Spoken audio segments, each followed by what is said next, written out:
dan teknologi ini, apapun itu kemajuan ekonomi, justru menerumuskan manusia ke dalam kubangan kegelapan yang jauh semakin dalam ya, atau gelombang-gelombang kegelapan itu dalam bahasa surat An-Nur ayat 40 ini sangat sebenarnya sangat mengerikan ya, dengan sangat spot on. Nah, di dalam Torikoh ini kita diajarkan untuk bertahan, untuk menjauhkan dari gelombang-gelombang kegelapan ini dan menuju cahaya gitu ya, dengan cara selalu membersihkan hati kita, selalu terbuka sehingga kita menjadi memantulkan cahaya dari Allah itu.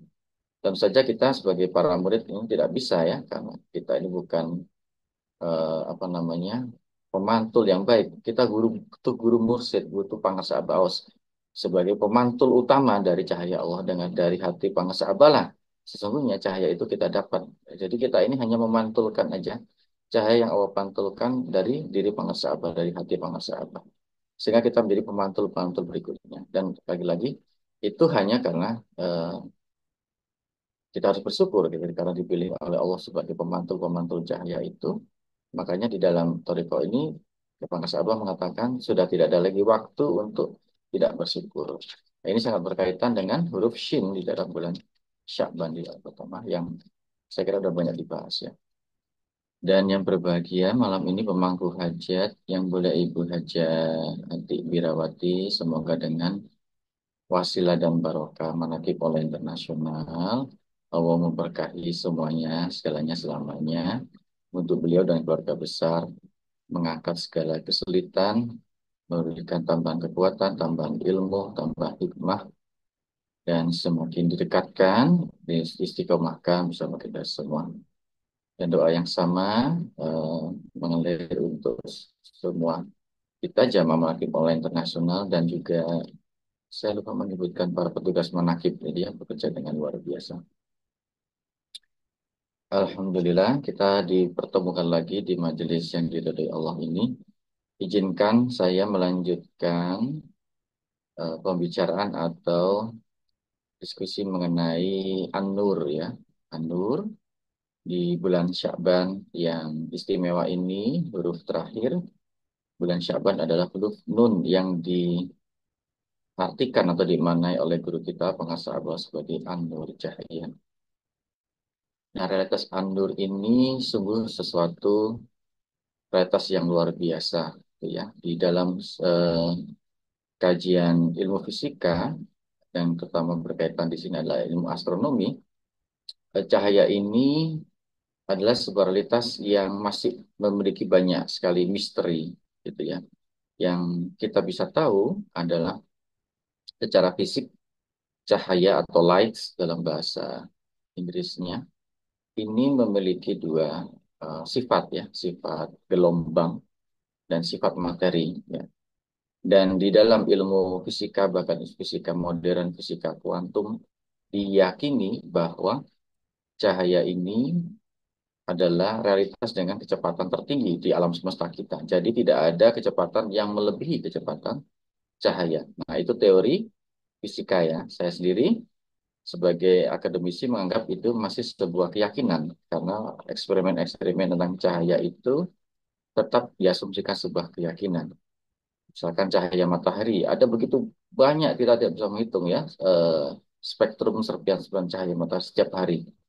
Para ilmuwan fisika hanya mengambil beberapa sampel di antaranya sebagai dalam percobaan dan membentuk konstanta kecepatan cahaya itu ya 3 kali 10⁻⁹ meter per detik eh, kecepatannya itu tidak ada yang melebihi dari kecepatan itu. Nah, maka kita bisa kesimpulan bagaimana kita membuktikan bahwa matahari yang bersinar setiap saat 24 jam menyinari bumi kali sekian puluh ribu tahun, sekian ribu tahun itu cahayanya bisa konstan sama gitu ya. Nah, yang kecepatan cahaya ini dipercaya konstan sama, tidak berkurang gitu ya, dan tidak lepas dan terlepas dari sumbernya. Apa saja sumbernya, matahari, lampu, atau misalkan termasuk cahaya kunang-kunang yang kecil itu dipercaya kecepatannya sama gitu ya. Setidaknya sekarang, mungkin nanti ada perkembangan berikutnya bahwa cahaya itu ternyata berbeda-beda spektrumnya. Nah, yang menarik dari cahaya ini juga adalah cahaya ini bukan kenyataan yang berdiri sendiri. Ya, dia muncul karena ada sumbernya. Misalkan kalau dalam kita hidup sehari-hari ya, realitas yang paling sering kita temukan adalah cahaya matahari. Cahaya matahari hanya ada karena ada sumbernya, yaitu matahari. Kalau ada cahaya lampu, ya, sumbernya adalah lampu itu, cahaya api, atau apapun itu. Dan di dalam alam semesta yang kita tinggalkan ini, tidak semua kenyataan itu merupakan sumber cahaya.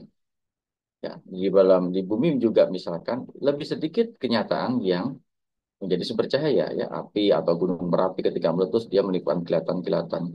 Kemudian apa namanya, petir, ya, ketika itu terjadi, kilatan listrik di dalam awan basah, dan itu dia menciptakan cahaya ketika terjadi ledakan kilatan listrik. Atau dalam realitas biologis ada hewan seperti kunang-kunang yang memiliki kemampuan mengeluarkan cahaya. Kita manusia bukan merupakan sumber cahaya. Bumi juga bukan merupakan sumber cahaya. Juga di alam semesta ini hanya ada realitas-realitas tertentu yang merupakan sumber cahaya, yaitu bintang. Matahari adalah salah satu bentuk bintang yang juga menjadikan sebuah realitas cahaya. Nah, yang menjadi penting bagi cahaya ini adalah fungsi paling mendasar dari cahaya ini adalah membuat realitas yang mengeluarkannya itu bisa dilihat, bisa dikenali. Ya, ini dari dasar fisika, ya, dari ilmuwan Muslim Al-Haytham. Kita bisa melihat sesuatu karena ada cahaya yang memancar dari sesuatu itu, dari objek tersebut, begitu ya. Jadi kita bisa melihat eh, objek-objek di siang hari itu karena ada cahaya yang memantul dari cahaya tersebut. Nah, ini menarik karena tidak semua kenyataan itu merupakan sumber cahaya. Nah, ada realitas yang punya cahaya kecil seperti kunang-kunang, sehingga kita bisa mengenalinya atau melihatnya. Jadi ini cahaya yang terang. Ketika cahaya itu semakin terang, dia membuat objek-objek yang lain itu juga terkenali. Karena cahaya yang dia keluarkan itu memantul mengenai objek lain, sehingga objek ini memantulkan cahaya dan kita bisa melihatnya. Itu yang terjadi dalam, misalkan contoh, bulan, ya. Bulan itu tidak bisa mengeluarkan cahaya. Tapi karena dia memantulkan cahaya dari matahari, kita bisa mengetahui bulan. Juga kita semua sesungguhnya di bumi ini tidak mengeluarkan cahaya. Tapi karena sesungguhnya kita itu seperti bulan, kita mengeluarkan, memantulkan cahaya dari matahari, maka kita dapat dikenali. Jadi fungsi paling mendasar dari cahaya adalah membuat objek-objek di luar sumber cahaya ini juga bisa dikenali, bisa dilihat, bisa diraba, ya, bisa dibedakan, bisa dilihat konturnya. Seperti itu. Nah, menarik kalau kita melihat di dalam kitab Fadhalis Zuhur, pengusaha mengatakan bahwa an-nur yang dimaksud di sini adalah Al-Quran. Dan Al-Quran ini adalah cahaya, ya, Allah. Di dalam maaf, di dalam amalia kita, surah sholat Isra yang tiap hari kita laksanakan pagi saat matahari terbit, ya, itu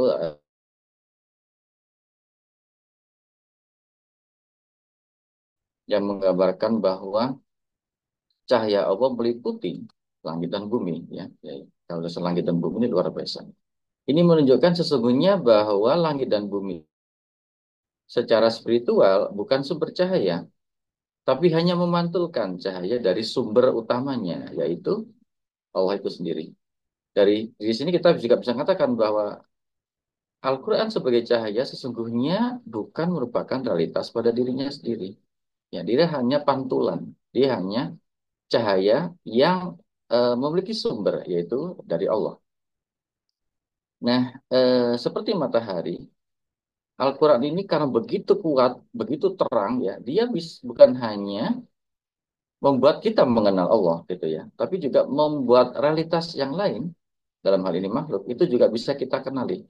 Seperti kita tinggal di bumi, kita bisa melihat di siang hari, karena ada pantulan cahaya matahari. Persis seperti itu fungsi Al-Quran, ya. Misalkan di dalam surat Ali Imran ayat 190, 191 Allah mengatakan bahwa di dalam penciptaan langit dan bumi dan perputaran siang dan malam ada tanda-tanda atau ayat-ayat Allah bagi para ulul albab. Siapakah ulul albab itu? Ya, mereka yang mengingat Allah, bersikir saat berdiri, saat duduk, dan saat berbaring, sambil berpikir tentang ciptaan Allah. Jadi sesungguhnya, nah ini, artinya alam semesta, penciptaan alam semesta, penciptaan siang dan malam itu adalah ayat-ayat realitas yang memantulkan cahaya Allah tadi. Sehingga kita bisa mengenali. Mengenali siapa? Ya, mengenali sumbernya sesungguhnya kayak gitu ya. Jadi yang penting yang kita pahami di sini adalah bahwa ketika kita melihat realitas itu, yang menjadi penting juga membuat realitas yang kita bisa kita lihat ya, objek-objek di sekitar kita. Tapi sumber keterangan atau informasi adalah cahaya atau ilmu atau hikmah yang memungkinkan kita bisa melihatnya itu jauh lebih penting. Ya. Nah, di saat-saat tertentu kadang-kadang sumber cahaya ini begitu kuat ya, seperti kalau kita siang kita kan nggak mungkin ngelihat matahari karena cahayanya begitu kuat. Tapi kita bisa mengenali matahari ada karena pantulan cahayanya di sekitar kita, terang yang kita dirasakan. Sesungguhnya demikian juga kita dengan Allah ya. Karena cahaya Allah begitu kuat, begitu dominan, kapasitas spiritual intelektual kita tidak bisa menangkapnya karena begitu kuat ya. Tapi kita lewat ayat-ayatnya, lewat alam semesta, lewat Al-Qur'an, kita bisa mengenali kebesaran Allah, kemuliaan Allah ya, kemaha kerahman rahiman Allah dan semua apa namanya? Segala sesuatu yang mengikat dengan Allah. Dan yang paling banyak informasi tersebut tentu saja ada di dalam Al-Quran. Dengan Al-Quran kita mengenal misalkan nama-nama Allah gitu ya, manusia gitu ya mengenal. Nah, ini menjadi penting karena dengan cahaya ini kemudian kita mengenal dan tujuan sebagaimana di dalam Al-Quran berulang-ulang dan begitu juga dalam Thoriqoh ini kita tidak diajarkan hanya melihat kenyataan di depan kita, tapi juga pergi lebih jauh untuk mendekati sumber dari informasi, sumber dari cahaya tersebut, yaitu Allah itu sendiri. Nah, itu adalah sifat eh, gelombang ya. Nah, sifat lain yang juga menarik dalam cahaya ini adalah bahwa cahaya itu punya sifat sebagai materi. Artinya dia memungkinkan realitas-realitas yang menyampaikan gelombangnya itu tetap berdiri sendiri menjadi realitas itu sendiri. Nah, sama dengan kita. Kita ini sebagai materi, objek itu. Kita tetap berada ya ketika alam semesta itu menjadi gelombang cahaya Allah. Mereka tidak berubah. Ya. Mereka tetap ada pada sunnahnya, tetap ada pada dirinya. Menjadi dirinya mereka sendiri. Dan ini berarti sifat materi dari realitas ciptaan Allah tersebut.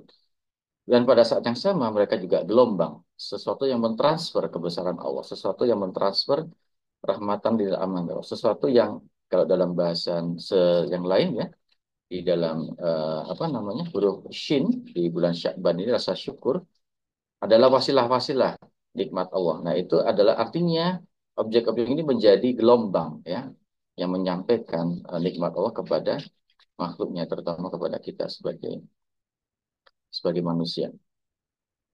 Nah, ini menarik juga ya di dalam kalau kita melihat Al-Quran posisinya sebagai cahaya.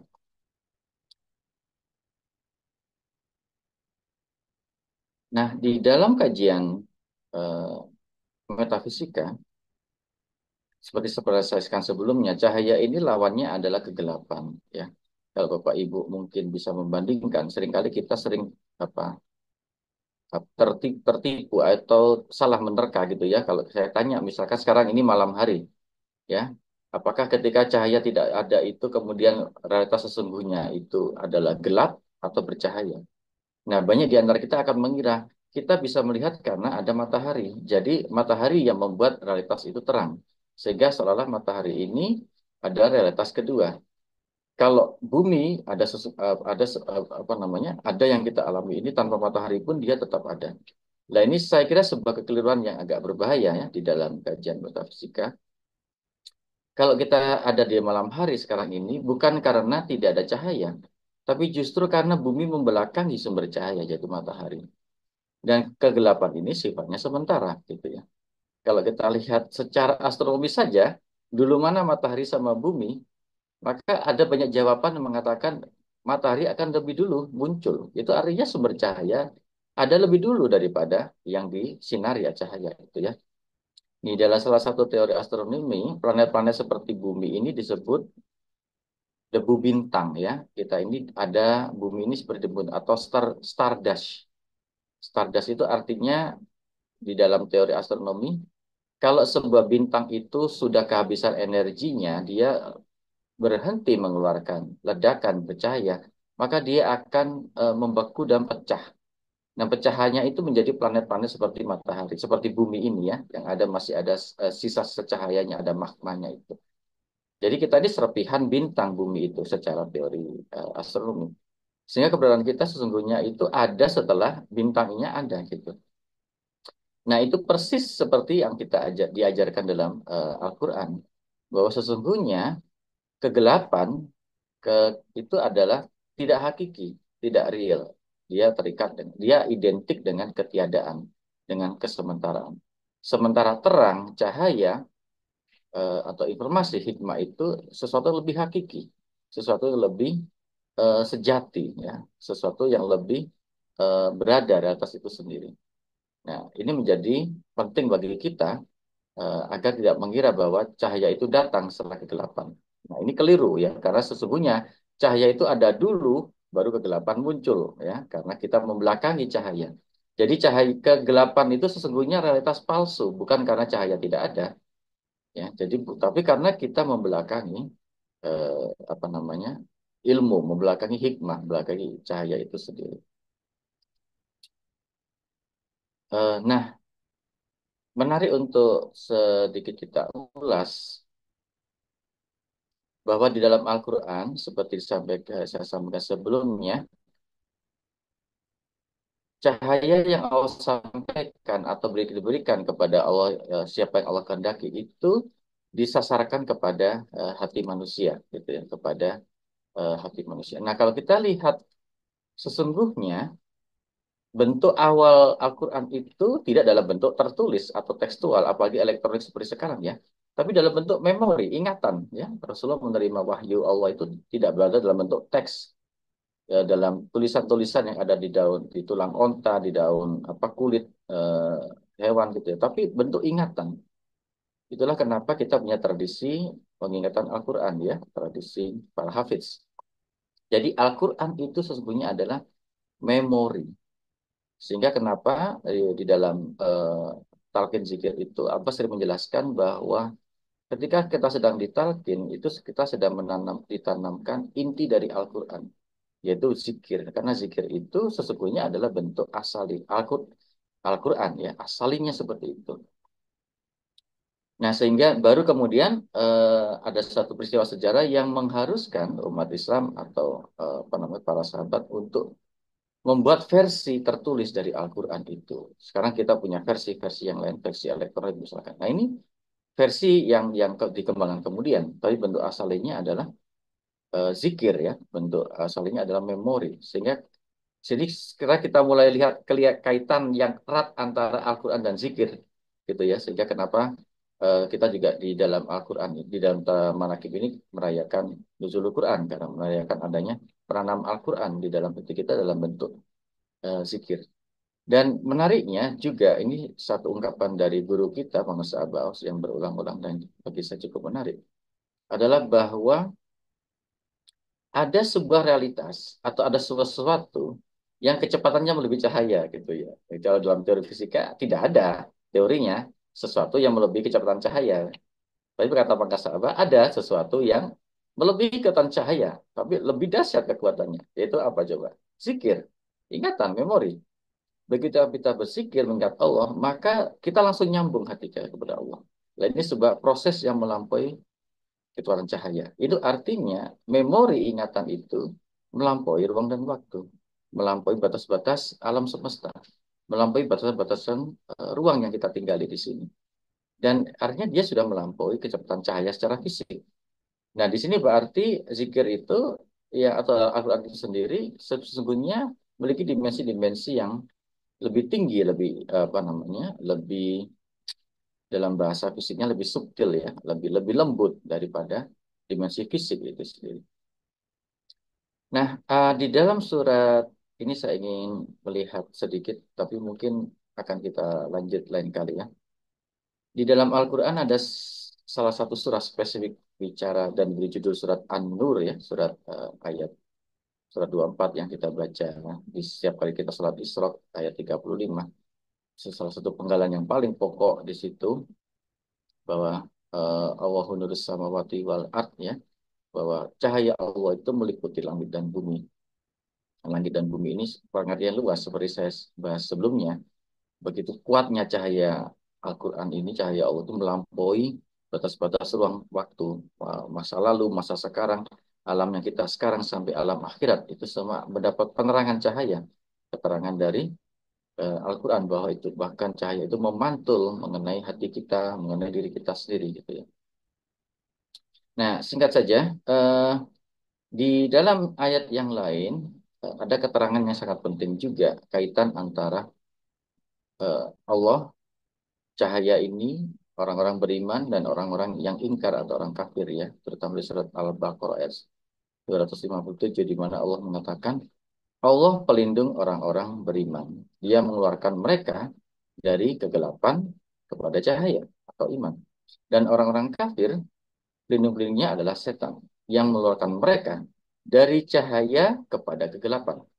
Mereka adalah penghuni neraka dan mereka kekal di dalamnya.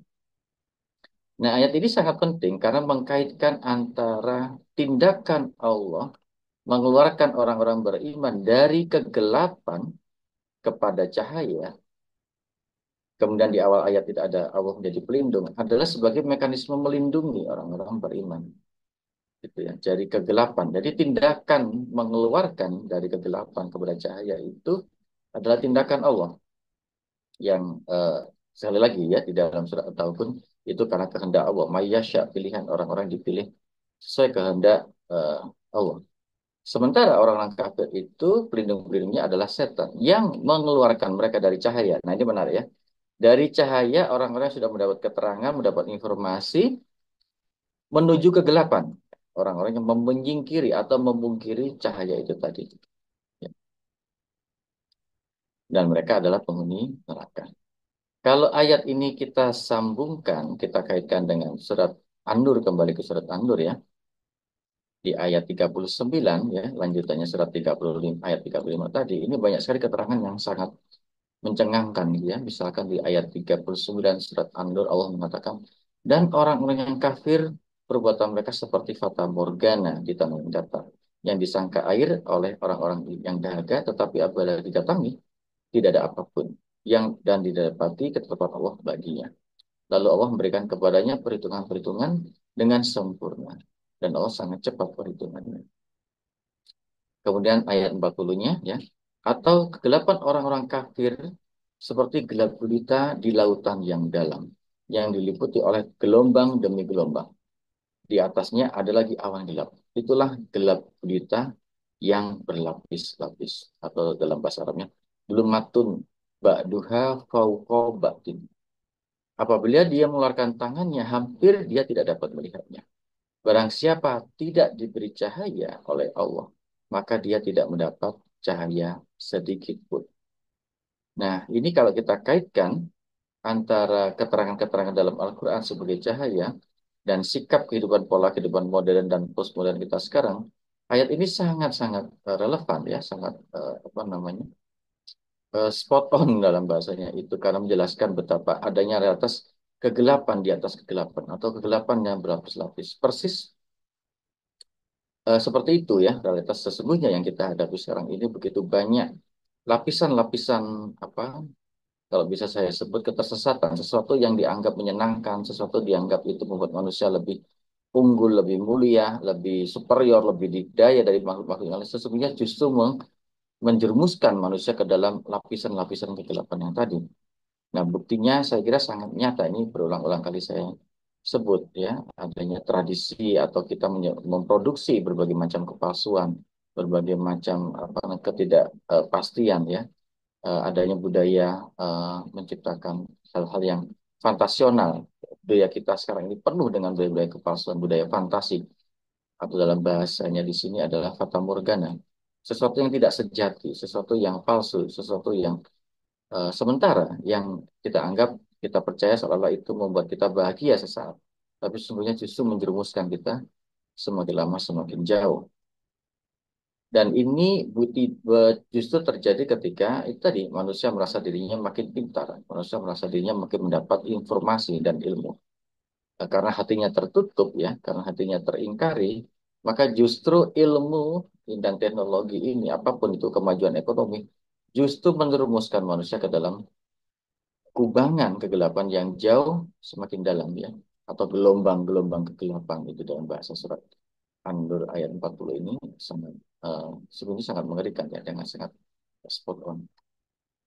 Nah, di dalam Torikoh ini kita diajarkan untuk bertahan, untuk menjauhkan dari gelombang-gelombang kegelapan ini dan menuju cahaya gitu ya, dengan cara selalu membersihkan hati kita, selalu terbuka sehingga kita menjadi memantulkan cahaya dari Allah itu.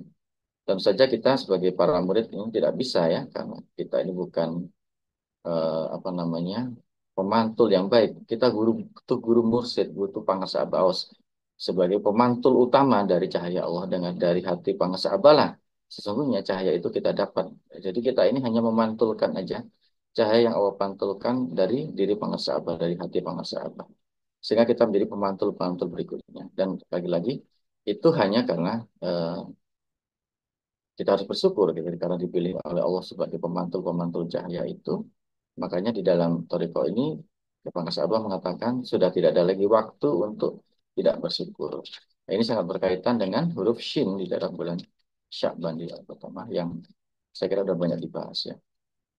Semoga Allah memberkahi semuanya segalanya selamanya. Bikaramati Pangkas Abah. Al-Fatihah. Bismillahirrahmanirrahim.